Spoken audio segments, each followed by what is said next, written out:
You're tuning into Barrelhouse Legends with Robert Nelson. We are here at National Blues Museum live in downtown St. Louis with the lovely Cheri Evans.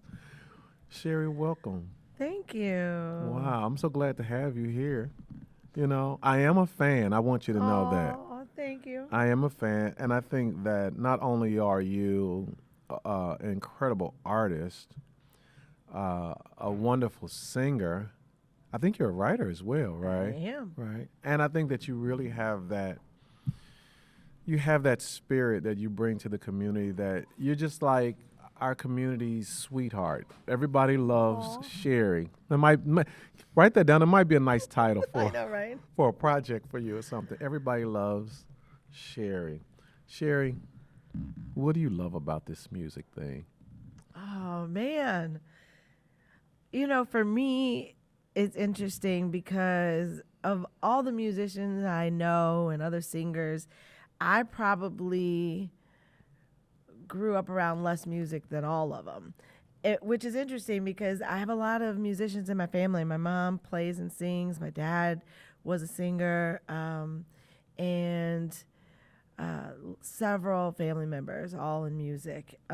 But my mom didn't listen to a lot of music around in the house growing up because she was working a lot, and taking care of 4 kids. And so I was kind of limited in what I heard, surprisingly enough. Really? Yeah. And that's here in St. Louis? Yeah, here in St. Louis, and so I didn't have a lot of the same experiences that a lot of people in our industry had growing up.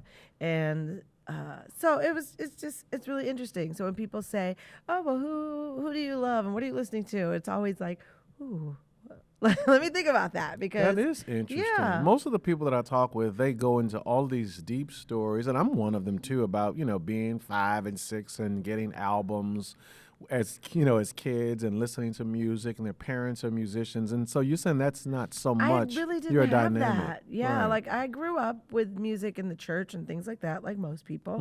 Mhm. Did you sing in the church? I did when I got a little older. Okay. And what do you call older? Like high school. Okay. All right. you know. Got it. Mhm. Maybe here and there when I was younger than that. Mhm. Grade school and middle school was like one-offs here and there, but it's interesting. Yeah, I didn't really. My mom didn't really push us to sing out in front of people. I didn't even know I was really that good at it until high school. Okay. I didn't even see it as an option before that either. So what happened around high school that changed all of that? So I was kind of pushed to do like the state competitions that they do in high school, and that's all classical music. Mm-hmm. And I did really, really well, better than I expected to do. Mm-hmm. And it became clear that it was something that maybe I wanted to do and was good at. And so then I kind of took it a little more seriously. Okay. Yeah. Was there a teacher or somebody that said, Cheri, you've got the goods, go for it? Or were you just at home in the shower and you go like, wow? I mean, like, what was that? No, you know what? Like I sang in choirs all the way through school, and I enjoyed singing, but it just wasn't in the forefront. And my teacher in high school, Miss Ubel was her name. She kind of was really good at figuring out what people were good at and helping them, right? And so when I got into high school, I started not just being in the choirs, but doing solos and taking over Glee, when you're show choir, singing and dancing. And then I learned how to, choreograph and do arrangements and all these things that were never even in my scope before that. And so it was just, it opened up another world that I just hadn't experienced yet. So you're in a household, mom's working, you're not getting all of this saturation of music like a lot of artists, a lot of your contemporaries. You get to high school and all of a sudden you're arranging music, you're creating choreography, you're singing lead. I mean, this sounds to me like you're just a natural. I like to think so. I think some of us have certain gifts that we're given, and then some of us learn those gifts. And a lot of times you find that most people have one or the other. And then every once in a while you find people who have both. Both, okay. They are naturally gifted and talented, and they work really hard to better themselves in their craft. Is that you? I've been both. You know what I mean? I've been both, where I just kind of rested on my talents, and then there are times where I've really put in the work to try and learn to be better so that I can understand more about music and speak to my musicians better and use the more, language, exactly. using the language. And how's that working now? That has been great for me, honestly, right? Because so you're not going more and more and more. You're learning the language. Exactly. less. Exactly. Like anytime you can speak the language of the people around you, you can communicate better, right? And so I was at a gig and I was trying to tell them I wanted this type of feel. And I think the drummer said, "Oh, so you want a backbeat?" And I was like, "I have no idea what that is." And it became clear to me, like, okay, you probably need to start learning a little bit more about what's going on around you, because it's not just enough to be able to hear it and feel it. You have to understand it and be able to articulate it. I'm glad you said that. I'm thinking about my journey, and right now I remember being in that place. And when you said the word backbeat, I'm thinking about a couple of drummers, and we were doing Sentimental Reasons. And we added that to the show, one of the jazz shows, and I wanted the same thing. I wanted it to feel, and all I could say to him was, I wanted to feel like I'm in the back seat of a 57 Chevy trying to get it on. That doesn't help. Like, huh? And so like you, the guy goes, "Oh, you want to," I'm like, "Yeah." And so when he started playing, I'm like, "Yes, that's it." So learning the language is really, really important. So, are you able to now lead your band? Do you consider yourself a band leader now? Oh, for sure. Okay. Ask anybody who works with me, and they know I'm very opinionated about what I want and what I'm looking for. But at the same time, I try to save room for the musicians to kind of go with what they feel. You know what I mean? I don't ever want to pull back on anybody's creativity, because those are the things that make those moments great. Like those moments where you're like, everybody's locked in and feeling each other. And if you don't give room for that, then, you kind of, shoot yourself in the foot a little bit. So you want to set the direction as a band leader, but you still want to leave room for that magic moment, is what I like to call it. Okay. And it is not beyond me to say, look back at the guys. I'll be like, okay, we're going to do this song, but guess what?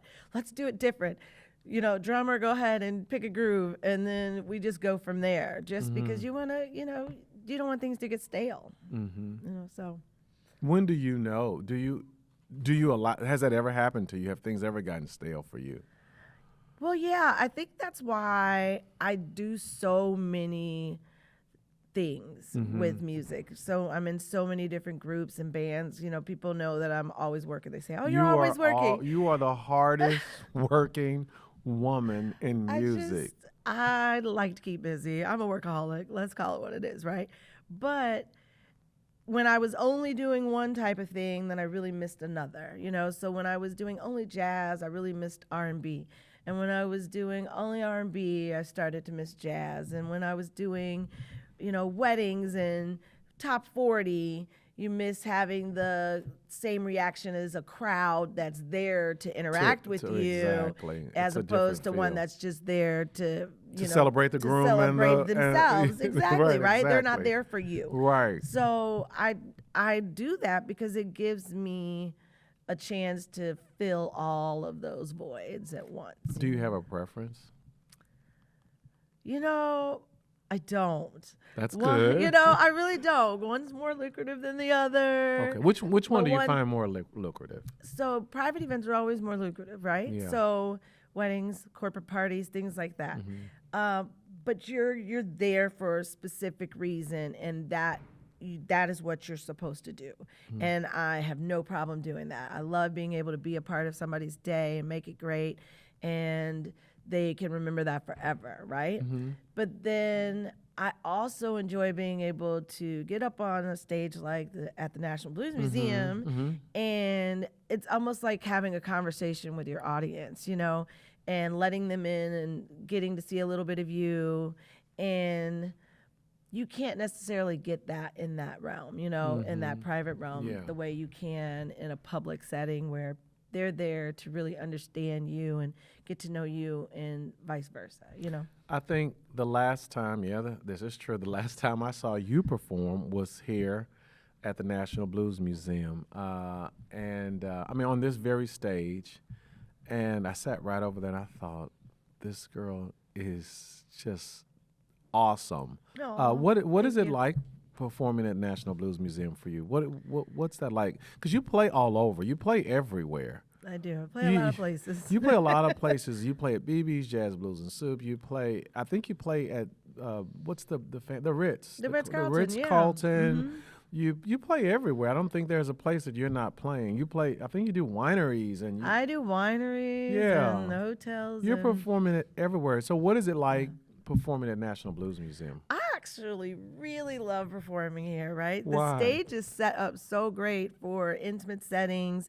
You've got the lighting and you've got, you know, it's a great environment, and it lends itself for you to be able to really kind of connect with your audience. And this type of a room is my favorite type of a room to play in. I really like small to medium-sized rooms where you can see your audience and really connect with them. And you don't always get that everywhere. And it's about the music here. So anytime I can play in a venue where it's about the music, and I like to call them more like listening rooms, because the people are also there to hear you and to connect with you. And so that's always my preference. That's your preference. Yeah. You play a lot at BB's. What's that like for you? I do. BB's, Jazz, Blues, and Soups. What's that like for you? BB's has become like a second home. For you, right. And I would have never thought that, right? Why? Well, for years, I was only in the private sector. Okay. Right? And so I never really had even a reason to play at BB's, and I wasn't in a band that was playing publicly or anything like that anyway. And so when COVID hit, Love Jones, which is one of the bands I sing with, came and said, hey, we need a new singer. Are you willing to do this with COVID and everything? I was like, yeah, I'm still willing to get out and sing. You know, that's what we do. Let's do it. Right. And then it just became this thing where I'm there with them almost every Sunday night. And then they let me start kind of bringing in my own shows. And so now you can come and see me and my band and doing what I do versus kind of doing what Love Jones does. Because that's one thing I try to do is, depending on the group that I'm with, I try to fit into that mold. I don't always bring 100% of Cheri, because that's not my job. My job is to sing and support the vision that leader has. So I'm there to support Kit's version of Love Jones, not my version of Love Jones. What's that like for you? I was just talking to I'm always doing music talk, of course, just like you. And that topic that you just brought up about being a guest in a band, finding the right calibration of how much or how you show up with that band. What is that like for you? I mean, for me, it's natural to do that. And I know that some people don't agree with that line of thinking. They think, well, you're an artist, you should always come with your truest self and whatever. And I feel like I do that. I come with my truest self, but I also want to respect the group that I'm with, right? I'm not going to come to a group that's doing jazz and say, let me do this rock music. No, that's not what I'm there for, you know? And I do the same thing when I do tributes, right? I try, or even if it's not a tribute, when we do a lot of cover music, and St. Louis loves their cover music, right? We do a lot of cover music. We were talking about that backstage. And so my goal is to always respect the song the way that the artist did it, right? And I won't necessarily do it verbatim, but you're gonna know it's their song, and then I'm gonna give you my take on it or my feel for it. But you're gonna know that that was the song. I'm not gonna take it and flip it in a way that it's no longer even recognizable, because I just don't feel like that's my place. You've said a mouthful. I mean, I think that you do that well. Yesterday or sometime this week, I was talking. I was preparing for a show at the Dark Room, and I said to someone, they said, "Are you excited?" I said, "Yeah." I said, "I'm excited." I said, "I've performed there several times." I said, "But I've always been someone's guest. I've always been Mo Eggerson's guest. I've always been Eric Slaughter's guest, and I've always been everybody's guest." And I was talking about how when you perform as a guest, you show up a little different. You know, this is not the Robert Nelson show. And so you have to kind of think about that. I think that you do that so well. I've done it, and I hope that I've done it well. I think so. I think that you do it better than anybody that I know. Oh, thank you. And the reason why I say that, and that's not smoke, because I see that, I watch you, I'm a fan, and I check out that move. You guys have a movement going on over there at BB's with Love Jones. And so I think it's Sunday night, so I think every Monday or late Sunday night when I should be sleeping, and I'm getting ready for Monday morning, I'm always checking out what you guys did. I'm always checking out clips of what you guys have done. And it's always exciting. It's always fun. And I'm thinking, like, she does this like nobody's business. Now, I'm going to take a little license here to kind of step out, because I hope this is not offensive, but when I think about you and how you're able to perform with different artists and different bands so seamlessly and show up so well and do it, I think of Patty Austin. Oh, thank you. That's a compliment. I'm glad to hear that. I'm glad to hear that, because that's what I think. Because Patty Austin, she's that singer and she's a legend.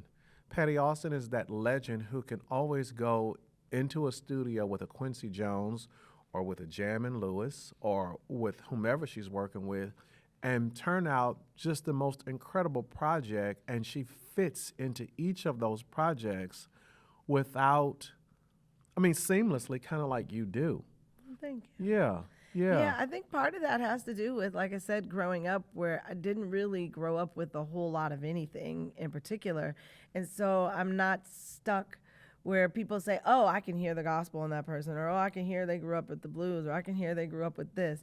And I didn't really grow up with a lot of any one thing. And so it's easy for me to sing lots of different things. And it shows. I mean, the night when you performed here at the Blues Museum, the last time I saw you, I know you have an upcoming performance here. We're going to talk about that in a moment. And everybody, you guys need to catch that too, so don't go anywhere. I talked about Quincy Jones. I talked about Patty Austin. And you can correct me if I'm wrong.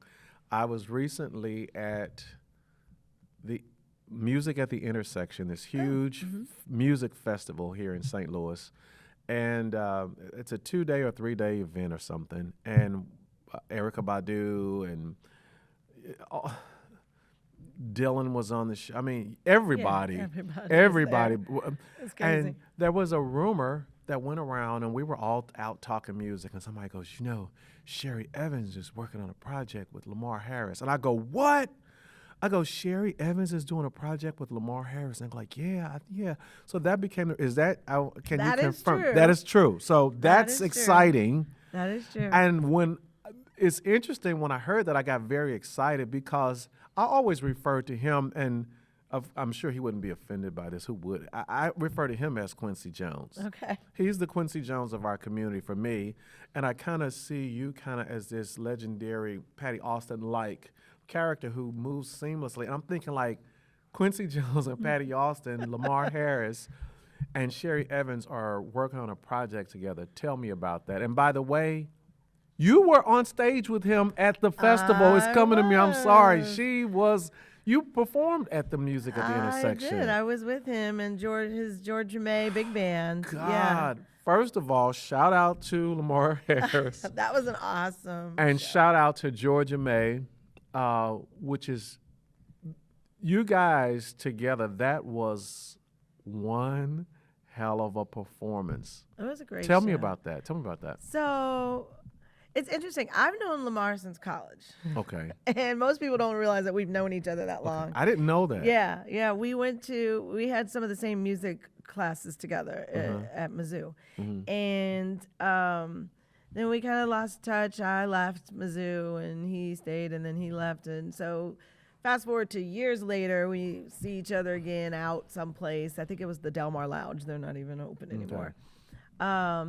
And then we just see each other here and there, here and there, here and there. And I guess a few years ago, I was like, how come you don't ever call me? Right. He was like, how come you don't ever call me? And I was like, okay, fair enough. And so I think we both kind of made an effort to try and include each other. And he had a project that he was doing and he asked me to come, and I recorded this Amy Winehouse song for him. And I just really enjoyed it. Was Know You Now. Okay. And I really enjoyed doing that with the big band. And I said, hey, we should do something together. And so fast forward even some more years, like maybe another 2 years, I was writing, and I was purposefully writing songs that I felt like were a throwback to standards and that could go for big bands. And then I went to him and I said, hey, I got these songs. I want to do this big band recording. I want to use George May. What do you think? And he was like, all right, yeah, let's do it. Is that one of the songs? I think you performed that on the stage here at National Blues Museum when you performed here a few months ago. Yeah, I think I did. I think you did. And we were very excited. So how is that project still? You guys are still working on that project? Yeah, I think we're going to do some recording Yeah. in a couple of weeks. We're supposed to go and do some recording, and hopefully early, 23, Cheri, we'll be done with it. Fingers I crossed, have to be at the listening party. I have to have the project. I will be pushing the project. I'm excited to hear the project. I love you. I love what he does. I think the two of you guys together is going to be like a little marriage made in music heaven. I hope so. We don't kill each other first. No. Whoever survives, right? Whoever survives, Right, whoever whoever makes it to survives. the end. Whoever makes it We're to both the very end. opinionated people, but I understand that National Blues Museum has tapped you to be a part of this tribute series that's coming up in a few months. Yeah, they have. And so what we're going to do is a little reprise of that Sade Tribute Yeah, okay. on a scaled okay. down version, of course. But So you will be paying musical tribute to Sade. to Sade. Why Sade? So, Sade is my kind of singer. She's a stand, sure-footed, in front of the mic and just go. There's not a whole lot. She's not dancing around a whole lot. But you were a choreographer in high school. I so know, but that doesn't mean don't act like you can't I want to move. be like running around the stage, right? Right. I'm most at home when I don't have to. I use my hands to express myself a lot. So if I don't have to hold a mic, I'm happy. Okay. So you'll see me on stage most of the time. I'm not holding my mic. But I've tried to start doing it a little bit more so that I can, fill out the stage, and I do it here a little bit more. But I always like when I can just stand still and just emote to my crowd. What is Sade? What is her music? What does her music say for our generation now? What do you think her music represents to us? That's a good question, and the generation of now, I'm not really sure. Honestly, but our I'm generation. a little older than you. Our generation. Our generation. That's different, right? Yeah, You're yeah. not that much older than me, but we're not going to go into that. We're not gonna go there. No. So, I think for us, it really is just about the music, and not just her singing, but all of it, the instrumentation, the live back, when you still have all of the live instrumentation, it's not all, done up electronically. It's the writing, it's the telling of a story. And for me, Sade does that really well. And not only does she do it well, but she does it in a way that I also do, is that like a lot of my original music when I write is about love and relationships, and a lot of her music, that's what it's about.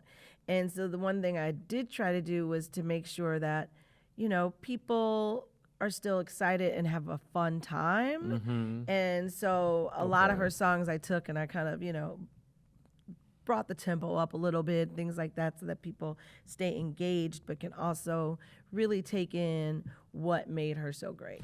No, you debuted this Sade Tribute, if I'm not mistaken, at BB's Jazz Blues and Soups. I did. How was that?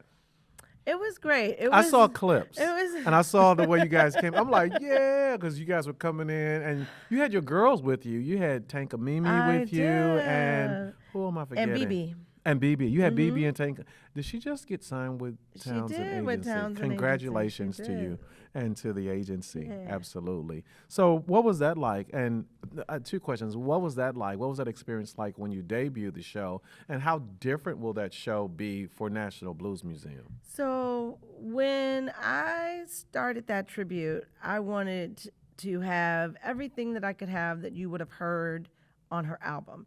She always has a horn, and she has a lot of percussion, and oh my God, right? And yeah, and then I right. just thought, like, oh, I don't want to have to sing 20 songs by myself. Let me pull in some other musicians, and I try to do that anyway because I feel like it's great for us to introduce each other to our people so that we can kind of cross-pollinate and you are big on find new that. fans Yeah. and things like that, you You're know, big and you with can't that. do that unless you make yourself available to new people, right? And so that was my goal, was to try and stay as close to the authentic works of Sade as possible. Now here, it will be more of an interpretive thing because, you know, I can't bring all those people, and it's not the room for that, in my opinion. I would rather come in, it'll probably just be me, maybe one guest vocalist or somebody doing background, and it'll be more of like a stripped down, intimate version of her music. What musicians will you have with you? Is Philip going to be music directing? Oh, I know. Is he? I love 'Cause Philip, but he did for that one. Okay, so he musically directed. I kind of actually And we're was talking the about musical Philip- director of that show. And then Really? yeah, like it was my baby. Oh, wow. I did all the arrangements. I did all of and then I kind of had him there to be like, okay, musician speak, you know? Okay, So, yeah. so you are a band leader. Yeah. I do it all. I have my own sound equipment. So you were I the do it music all. director. Yeah, for that one I was. It was like my kind of dipping my toe in there and seeing how much of it I could do myself. I talked to a St. Louis legend a couple of weeks ago. I won't name her. And when we talked just privately, if I'm in her kitchen and she's making me something to eat or whatever, she always yeah, it's really nice because she can, not only does she sing well, but she can really cook, right? And I'm just absorbing because she's, you know, she's a legend in the game. And I just take a lot of information. I just do a lot of listening. She's always talking about to me, she says, Robert, it's hard for the women.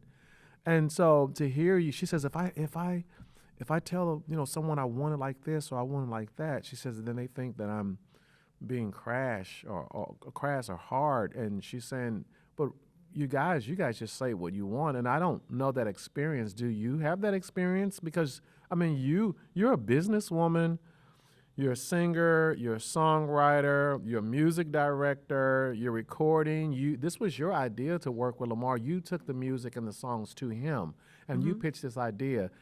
Is it difficult? I mean, is it difficult for women? Because I hear you guys are doing things that the guys aren't doing. Well, it can be. So if you think about the sheer numbers of it all, right? Think of how many women you know doing it versus how many men you know. Most bands out here are led by men. Most musical directors are men, right? There aren't as many women out here doing it. And it can be hard for us because for a woman, when we're strong and assertive, then we get labeled as a diva or other names that aren't so nice, right? Of course. In my opinion, I'm being professional, and I expect everybody that comes to the bandstand and works for me to be professional. And I can't worry about whether or not they think I'm a diva or any other word they choose to call me. But I can tell you this: anybody who sticks around long enough understands that I'm serious about what I do. It's important to me. I care about how it sounds. I care about my people. I'm going to make sure I always pay them the best that I can. And I'm not going to stand for mediocrity, right? So if you're So you not have willing a to come and be level. professional, then you don't have to come and work with me. And if that makes me mean or whatever, okay, well, so be it. Because if it were a man, like you said, they wouldn't think any of that, right? It wouldn't be a thing. It would just be you being a man and being running a assertive. band, Right, you know? right.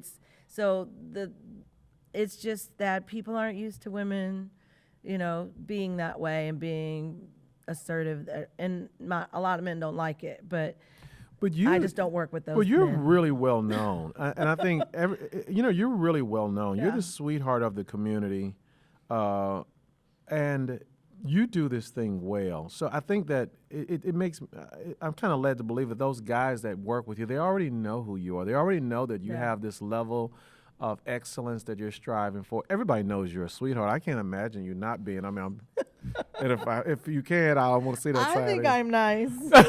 I think you're nice, but I think you've got the goods that you really do deliver. Yeah. I mean, and you're a boss. Well, thank you. Yeah. I try to find a balance. I'm a pretty bossy person. I grew up with 3 brothers, and so I had to be bossy and had to be kind of take charge person if I wanted to get anything done.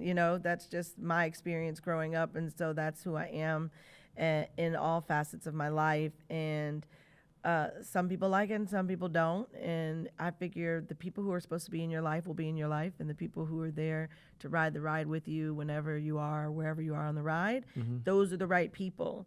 And so I just don't worry myself with the wrong people. I can dig it. Sade surrounds herself with a lot of guys. Everybody in that band is male. I mean, they're all incredible. Do you consider her a legend? I do. I do? do. I mean, like, she's got a big library of music. She's had a lot of hits. And I do. I think she's a legend, and nobody did what she did. You know what I mean? That music is also timeless. When you hear it, it does not sound dated. Yeah. And people are still sampling it. Oh, I had okay. a voice student who's maybe like 17, young guy, and he was like, "Oh, I know this Sade song." And I was like, "Really?" He goes, "Yeah." And he pulled it up, and it was some other person, doing a cover of the song. And it was a fairly recent song. And I was like, okay, well, that's great, because now you have a younger generation still hearing the music, Very good. Well, they're going to hear the music right here at the National Blues Museum on this stage with Cheri Evans. Will you be the musical director for that Yes. show? Yeah. So you're going to see this boss. You're going to see this female boss hit the stage at National Blues Museum for a tribute of the music of the iconic Sade. What do you want people to walk away from after this show? I think I want people to have respect for what Sade brings to the table, and to not view her. I know a lot of people view her as depressing, and because some of her songs are kind of brought down and are a little mellow, but I want them to be able to really take away the meaning and the message from her music and look at it from that way, and not just how the mellowness of the music. I want them to really kind of get a good feel for what she brought to the table, and so hopefully I can do that. I'm sure you're going to do it. I'm going to be in the house. Did I tell you I was on that? Did I already mention that? But That I'm on the tribute as well. yeah, no, who are you tributing? Lionel Richie and the Commodores. Oh, that'll be so awesome. Can you imagine me doing Fancy Dancer? Oh I my could gosh. do. Listen, we're gonna have fun. The tribute series is Yeah. gonna be really incredible. We have incredible artists. I think Chuck Flowers will be doing the music of Bill Withers. I think Gene Jackson is doing the music of Al Green. I'll be doing Lionel Richie and the Commodores, and you, my dear, will be doing the music of Sade. Let everybody know how they can follow you and how they can stay with you, because you're all over. You're at BB's on Saturday nights. You're here. You're there. You're at the hotels. I mean, how can they get a? The easiest way Yeah. is to go on social media. Okay. Like everything Yeah. these days, Yeah. right? Yeah. I'm on Instagram. I'm on Facebook. As? Cheri Evans. Cheri Evans. On Instagram, you can find me under Cheri Evans or The Lady C. Cheri spelled with a C. Cheri. All right, you guys get your phones out. I know. Cheri. Go ahead and do it right now. Cheri Evans. Yeah. On Facebook and Instagram. Yeah. You can search her by Cheri Evans on You got some Instagram, clips too. on there where they can hear you doing I do. some music? And I have a YouTube channel, though nobody really goes to it. Well, we're going to including go to myself, it. What do we type in? Come on out. Cheri Evans. Cheri, Cheri Evans. Ladies and gentlemen, this is Cheri Evans. I am Robert Nelson, and this is the National Blues Museum. This is Barrelhouse Legends. We'll see you guys next time. Thank you so much. This was fun. Thanks for having me. You're a sweetheart. Aw, so are you.